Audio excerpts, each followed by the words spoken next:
Excited? Down there? I'm stoked, man. I kind of got goosebumps. It's been so long. Right? I'm excited to check back out today.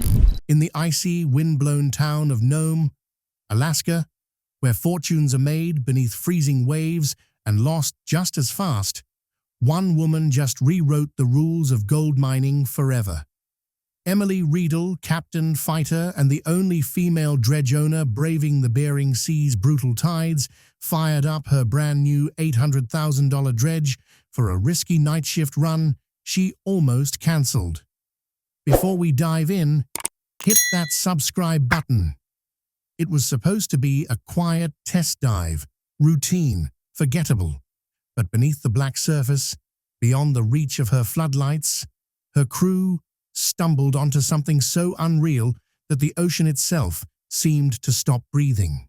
A flicker, a seam of gold so brilliant it sliced the darkness, and then a strange metallic hum rising from deep inside the seafloor like something ancient stirring awake. Moments later, Emily's sluice box erupted, not with the fine dust Nome is known for, but with thick, heavy gold chunks glowing like molten embers. The kind you feel in your hand, the kind that changes lives. No chart had ever marked treasure here. Not the government surveys, not the lease files, not even the drunken legends told in smoke-filled harbor bars. This was different. This was hidden. This was a secret nobody was ever supposed to touch.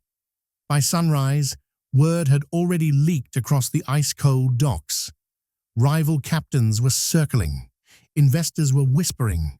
Powerful eyes were watching Emily's every move. Because what she found under that moonlit water could be worth millions, and it might just put her life, her legacy, and her entire crew on the line. This is the night the Bering Sea finally revealed its secret. If you're still breathing, smash that subscribe button again. In early September, when Nome, Alaska begins slipping toward winter darkness, the Bering Sea becomes a place only the desperate or the fearless dare to work. On the night of September 14th, around 11:47 p.m., Captain Emily Riedel stood aboard her newly built $800,000 dredge, a vessel engineered for extreme deep-water suction and precision gold recovery. The harbor behind her was quiet. The town slept under 28 degrees Fahrenheit winds. Only the ocean spoke. Unlike traditional dredging shifts, which usually begin at dawn for safety, this mission started at night. Emily believed the calmer tides and reduced surface traffic would sharpen the dredge's sonar readings. Her crew activated the dual-frequency side-scan sonar, scanning depths between 78 and 112 feet, when a faint metallic structure appeared on the display. The signal wasn't typical seafloor debris. Its rigid shape suggested a wall or geological boundary, something that didn't belong to nature alone. The Bering Sea has swallowed hundreds of vessels. Its silt shifts constantly, hiding and revealing history. Emily's instincts, sharpened by more than a decade mining across Nome's offshore fields, told her this anomaly mattered. She marked coordinates on the digital chart: 64.49 degrees north, minus 165.39 degrees west. A location outside most commercial hotspots, long believed to be exhausted ground. The crew lowered preliminary sampling hoses, taking controlled suction passes roughly 0.8 square meters wide. Standard Nome pay averages 1/2 ounce of gold per cubic yard on a good day, but their first tray returned flakes far richer, dense crystalline fragments pushing 2.1 ounces per cubic yard, nearly 400% above average yield. The readings alone justified a full dive. Emily authorized deeper passes, pushing toward the metallic sonar target. The dredge's suction head moved with surgical precision, stripping away fine silt until a faint golden reflection appeared. The crew froze. This was no random placer streak. It looked like structural gold, trapped within a mineralized seam that ran vertically beneath the sediment. That moment marked the quiet beginning of what would become the greatest single-night recovery of her career. Without celebration, Emily ordered divers to descend just before 1:30 a.m. As their floodlights cut into the black, they found exposed bedrock where the pay streak tracked downward. The vein widened, nearly 5.4 feet across, something unheard of in Nome, where gold commonly sits loose in gravel, not anchored in rock. Samples sent to the sluice yielded shocking results. Coarse gold nuggets, thick shot-like pieces, and iron-stained quartz carrying visible veins.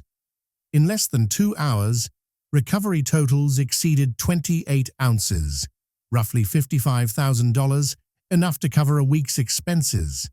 But the real breakthrough came as they expanded along the seam. The ground strengthened, producing pockets of 8 to 10 ounces per hour, and by 3:45 a.m., estimates suggested the vein could hold $3 to $7 million in accessible gold, assuming only moderate continuity. The dredge ran at max capacity while Emily tracked readings, her excitement barely contained. Every tray confirmed this was a structured deposit, something extremely rare in the Bering Sea's chaotic geology. And yet, the discovery didn't end here, because as they pushed deeper toward the sonar target, the structure began to resemble something larger than a vein, something intentional, and the night shifted from lucky to legendary as the ocean revealed the next layer of truth. The Bering Sea is not kind at night. Its waters turn black as coal, swallowing light and sound until the world feels hollow.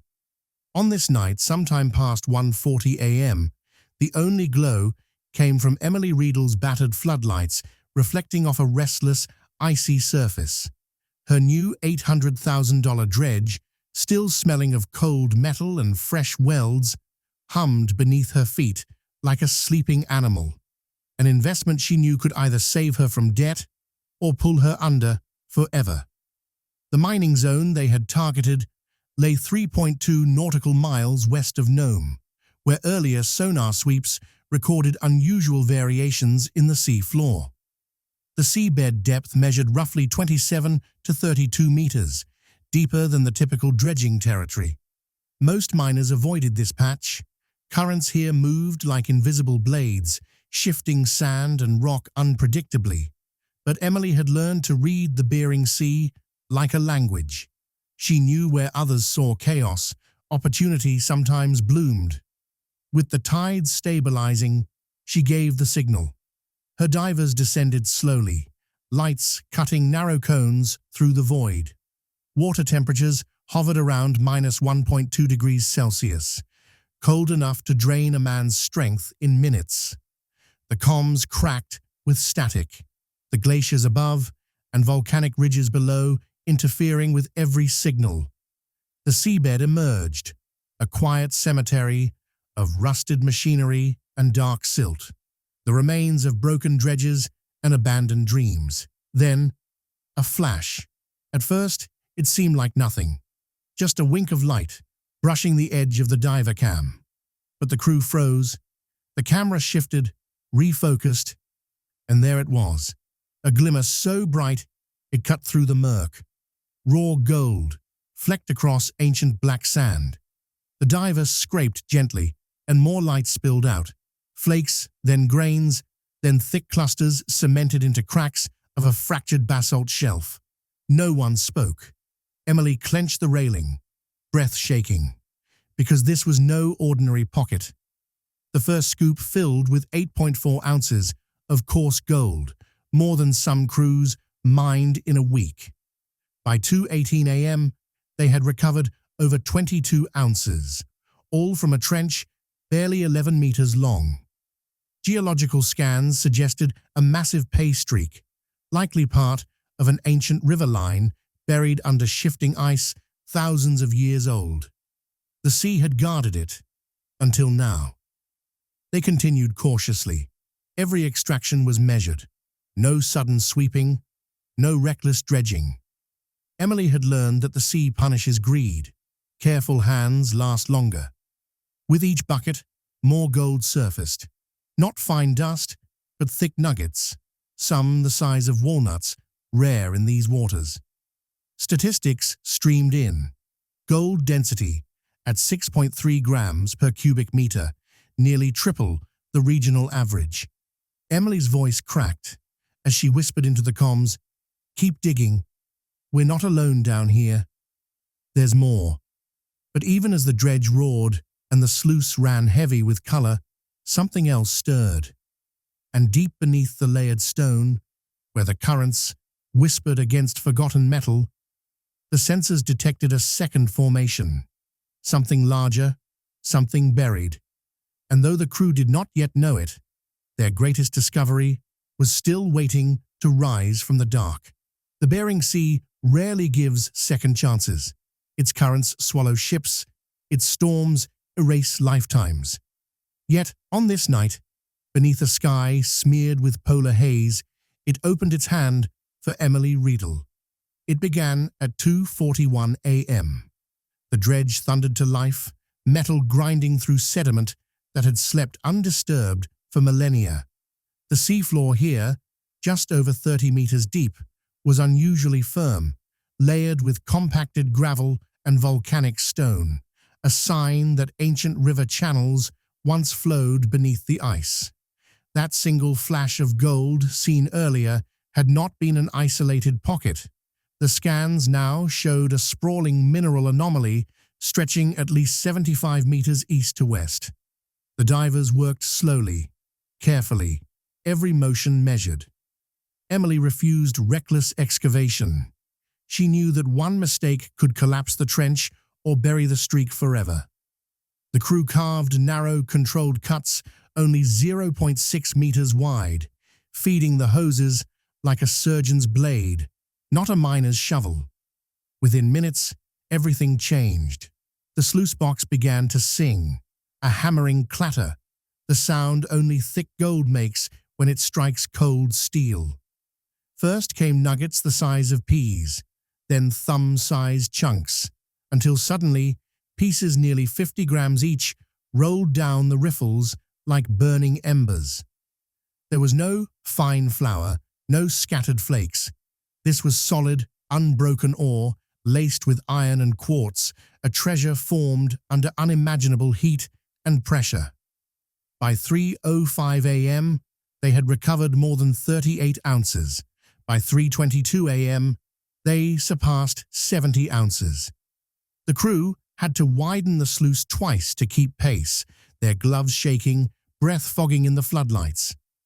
Every cleaned mat revealed fresh color, deep, buttery yellow, with a gravity so heavy it sank through sediment before fingers could grasp it. The vein itself felt alive, a glowing scar beneath the continent's frozen crust, pulsing gently under their boots as dredge arms brushed stone that hadn't seen air since before human memory. Emily pressed her palm against the rail, feeling the vibration. Not machinery, something deeper, resonant. It was as though the sea wasn't giving up treasure. It was awakening it. Geological notes recorded on deck showed ore density exceeding 7.5 grams per cubic meter, nearly 4 times the region's best averages. Some of the nuggets contained crystalline structures rarely found in the Bering, suggesting the original deposit came from a long-vanished mountain range carried seaward by glaciers during the last ice age. Emily forced the crew to pause every 20 minutes, double-checking hoses, stabilizing suction points, and ensuring the high-pressure currents didn't fracture the trench walls. Every bucket was handled like a relic. She reminded them, no greed, no rush. The sea gives only what it wants. Even so, the gold kept coming. By 4 a.m., total haul estimates crossed $1.1 million at market value, more than some entire Nome seasons. not from weeks of labor, but from one night. The men cried openly. Hardened divers with thousands of hours underwater wiped eyes with shaking hands as thick, stone-like nuggets clanged into collection trays.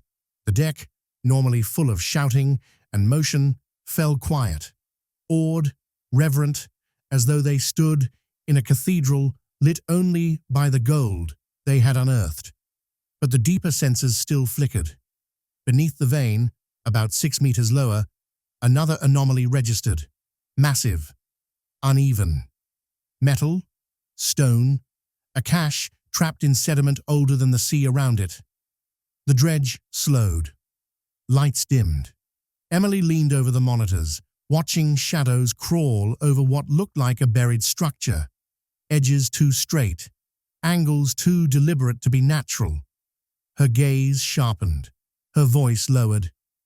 "Go deeper," she whispered, carefully. "We're not done." The ocean answered with silence, and the promise of something far greater waiting in the dark. By 4:17 a.m., the Bering Sea was no longer quiet. Emily Riedel's dredge, usually just one more lonely speck on Nome's dark horizon, had become a beacon. The night was still starless, but word travels fast on the water. When gold is heavy and plentiful, the sea seems to speak, and every miner learns to listen. The cold fog rolled in first, thick and silent. Then came the engines. They were faint at the beginning, low rumbles swallowed by the tide, yet each minute brought them closer. Emily's crew stiffened. No one needed to say what they already knew. They'd been found. Every miner in Nome understands the unwritten law. A pay streak isn't just fortune, it's a challenge. The ocean may be vast, but human greed always finds a path. Within 20 minutes, dark shapes emerge through the haze. 3 boats, then 4, each running without deck lights, every silhouette stalking the water like wolves testing a herd. This region, just west of Discovery Channel Bluff, had always been contested. Official records showed it held only average productive yield, 1.4 to 2.1 grams per cubic meter. But Emily's dredge had shattered all expectations. They had already pulled more than 100 ounces before sunrise, and the Bering had not finished giving. The rivals circled at a distance of 300 to 500 meters, floodlights sweeping across the chop like hunting eyes. Some transmitted on open radio, pretending innocence. "Good morning, Emily." Just passing through, everyone knew the lie. Crewman Tyler counted 7 vessels by 4:36 a.m. 2 of them notorious claim raiders who'd previously been fined for illegal dredging. Their presence meant one thing: someone had leaked news of Emily's find. Tension thickened the air. Emily kept her voice calm, sharper than steel, lighter than breath. "We stay focused. We stay clean. No panic." She ordered the dredge to narrow its cut width to 1/2 meter, working slower, controlling noise, minimizing sediment plumes that might betray the location of the richest pockets. Every scoop was deliberate. They treated the gold not as a prize, but as a secret. Even so, the sluice continued to fill, nuggets stacking like fruit, some fused with black quartz, weighing nearly 60 grams apiece. The tally climbed toward $1.2 million. The other boats edged closer, their engines idled low, listening. Radios crackled with static and whispered threats. "Shut her down. Turn over coordinates. Sea's big enough for everyone, unless you make it small." One vessel switched to infrared to track diver movement. Emily killed deck lights to break line of sight, working under the cover of fog. Now the night felt alive, part sea, part storm, part human desperation. Fear soaked every heartbeat aboard. They were surrounded, and yet the work couldn't stop, because deeper readings revealed a second concentration below, another layer where G measured above 8 grams per cubic meter, practically unheard of in Nome. Time was now their enemy. The longer they stayed, the greater the danger. But to leave meant surrendering a treasure that came once in a lifetime. Emily weighed the risk. Lightning-fast decisions. She cut suction power by 22%, reducing noise and silt clouds that could guide invaders. Another order: triple-check the hoses, secure the sample bins, rotate divers in shorter cycles to prevent exhaustion. Careful mining, like surgery, under fire. Her heart pounded, though her voice stayed steady. This was no longer about gold. It was survival. And just when it seemed the shadows would close in and swallow their claim whole, something changed beneath them. A tremor, a shifting, as though the earth was preparing to reveal a truth deeper than gold, older than men, and the crew realized the sea had another story waiting in the dark. The next cuts would decide everything. By 5:08 a.m., the Bering Sea finally showed its teeth. What began as a quiet ripple became a rising growl, wind ripping across the surface at nearly 38 knots, churning the water into jagged black ridges. The temperature plunged below -2 degrees Celsius, freezing droplets where they landed, turning the rails slick and dangerous.